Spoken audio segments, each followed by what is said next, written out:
Hello everyone! This is Remlays from 40k Theories, and welcome to the November 2022 edition of the Patreon Q&A sessions.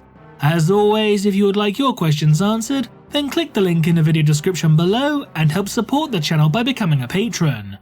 Also, I apologise if my voice sounds a little bit off. I'm still recovering from some health related issues.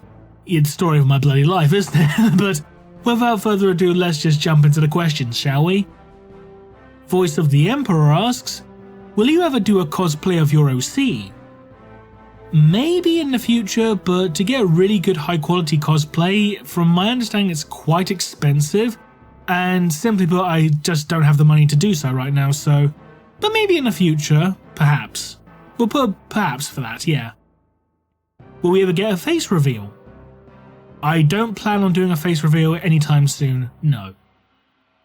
Would you consider trying any other IPs to make theory videos on? Possibly. I do have a few ideas regarding some, but right now I might just keep them as potential exclusives for Patreon supporters at the present time. Pentadeus asks, why do swords do more damage to warp spawn than guns?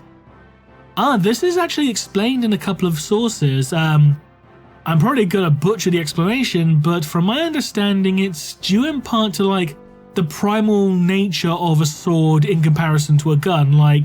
It's the old ways, so to speak. The old ways do more damage to creatures of old than, the new ways do. The new ways being guns and technology and that kind of thing. So it's something to that effect, but the actual reason is probably better explained in the lore itself, but that's the basic gist of it. Sigma Knight asks, what do you think of the theory that the Emperor wanted to scatter the Primarchs and always knew where they were?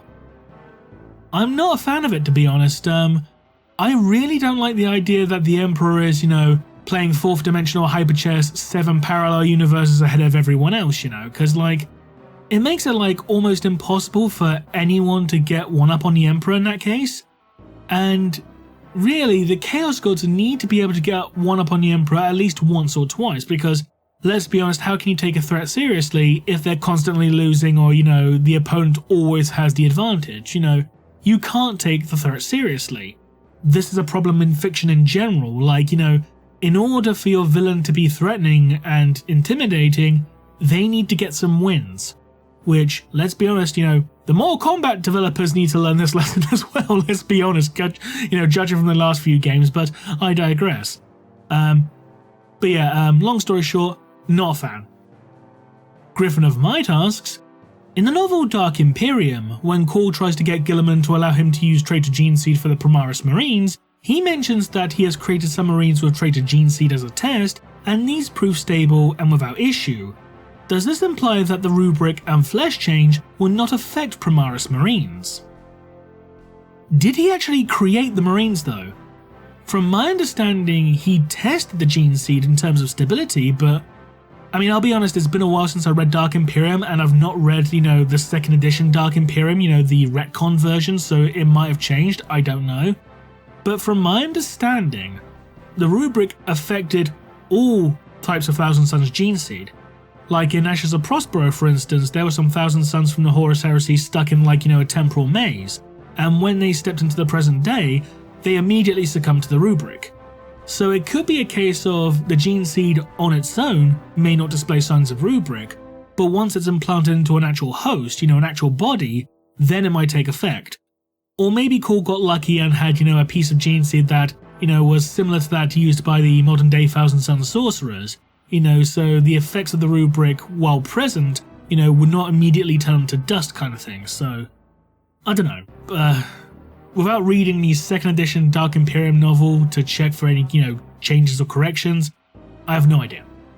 But if I had to guess, I'd still say the rubric does affect, the Gene Seed, purely from the example shown in Ashes of Prospero. Is it possible the Emperor had contingency plans on other worlds that the Primarchs and the Imperium at large were unaware of? It's entirely possible, but if they were on other planets outside of Terra, I would imagine they would be still somewhere within the Sol system, or at the very least, a neighbouring system, just so, the Emperor could get quick access to them, kind of thing. the furthest I imagine he would go probably, it would still be within Segmentum Solar, but I imagine at most he'd probably go about as far as Necromunda. I mean, it's entirely possible, but whether he did or not, that's another issue. Besides the Marines Malevolent and Silver Skulls, what Loyalist chapters do you suspect are from Iron Warrior stock? Well, the main one rumoured to be descended from the Iron Warriors is that of the Minotaurs, but aside from them, off the top of my head, I can't think of any others right now, sorry. Bresden asks a question related to podcast guests. Okay, so we've answered this in at least one episode of the show proper and in the comment sections of many more besides. But to put it simply, there are certain people we simply cannot have onto the show, and this is due exclusively to the fact that Tactica Imperialis, my co-host, is a school teacher. And because of this, if they're seen as, being on a show with someone who produces, say, quote-unquote controversial content, this could potentially have negative ramifications in terms of their job and therefore source of income and livelihood, which, is a big deal. So because of this, unfortunately, anyone who produces quote-unquote controversial content, we can't have on the show, regardless, I'm afraid. Sorry. Which is a shame because there are a few people I would like to have on the show, but we just can't. As simple as that, I'm afraid, sorry. What would you do to make the Iron Hands as a legion more interesting? Give them more fiction. I mean, the Iron Hands are very lacking in terms of fiction compared to the other first founding legions. I think only the White Scars have less content than they do. But we have, 4 novels in total? One from the Space Marine Battle series, one from a really old series from 2003 or whatever, and 2 from the present day, the Iron Hand series. So that needs a 3rd book, if nothing else. But really, just give them more fiction. Flesh them out more. That's really all you need to do.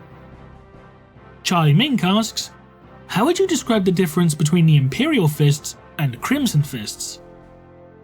One's yellow and one's blue. I'll be honest, the Crimson Fists are a very vanilla chapter in comparison to other Imperial Fist successors. They do come across sometimes as the blue Imperial Fists. That being said though, they do have the distinction of having the single most badass character in all of 40k, Alessio Cortez. He is without doubt one of the biggest badasses in 40k. And he has one of the best quips ever, he had his arm ripped off by an orc, and Pedro Cantor goes, "Brother, you've lost your arm," and Cortez just goes, "I haven't lost my arm, it's over there." The Crimson Fists have that, if nothing else. They have more personality than the Imperial Fists, I find, as well, but aside from that, there isn't really too much of a difference to my knowledge. And because I've said that, somewhere Chapter Master Valrak is screaming.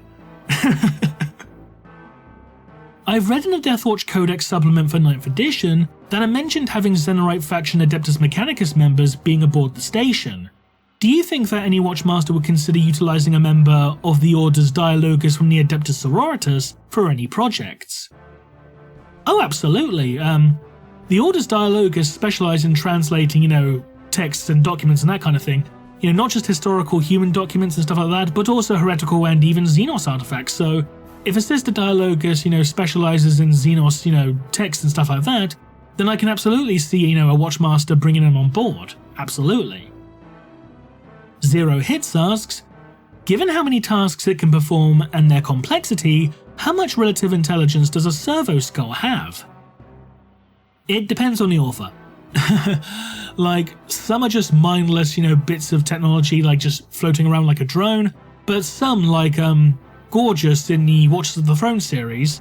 Is it Watchers of the Throne? No, sorry, Vault of Terror series, my mistake. Some do have the capacity for things like speech and stuff like that and can actually have conversations with people and stuff like that, so it does depend on the author, but if I had to give an in-universe explanation, I would say it's something to do with, the virtual intelligence processor that it's equipped with, or something to that effect. Lucanron asks, what's your opinion on GW retconning things? Do you think it fleshes out the lore, or that they should try and build upon what they had? In theory, I have no issue with retcons, because what is a retcon by definition?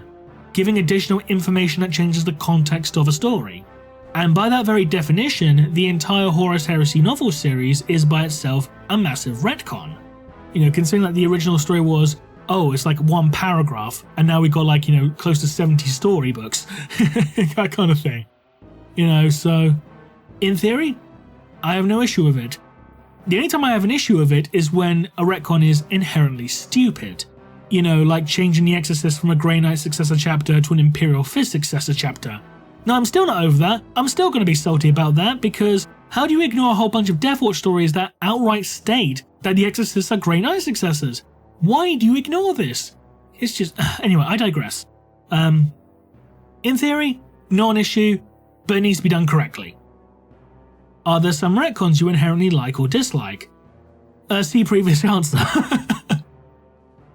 Talis Cinnamel asks, if you could pick any author, living or dead, to write a 40k book, who would it be? I wouldn't say no to seeing something written by Neil Gaiman. That could be interesting. I suppose J.R.R. Tolkien as well, that could be a good choice, even though fantasy might be a bit more of their wheelhouse, but yeah, could be interesting. And finally, Kenju22 asks, why did it take so long for the Inquisition, or for that matter the Imperium at large, to realise gene stealers are a Xenos threat and not a demonic one? Was DNA testing lost during the Age of Strife? I've never heard anything saying that the Imperium thought gene stealers were demonic. From what I remember, they thought gene stealers were an indigenous species native to the moon of Imgal, which is why no xenocidal campaign was taken against them when they were discovered. It was only after the appearance of High Fleet Behemoth that the Imperium realised that, you know, gene stealers were part of the High Fleets. You know, so... But I've never, ever heard them being, you know, referred to as a demonic threat, ever. So, if you could provide a source for that, please, I would like to read it. I would love to read that, in fact, but, you know, again, to my knowledge, that was never the case. And that concludes this edition of the Patreon Q&A sessions. As always, if you would like your questions answered, then click the link in the video description below and help support the channel by becoming a patron. Until next time, this has been Remlays from 40k Theories, and we'll see you again soon. Bye bye!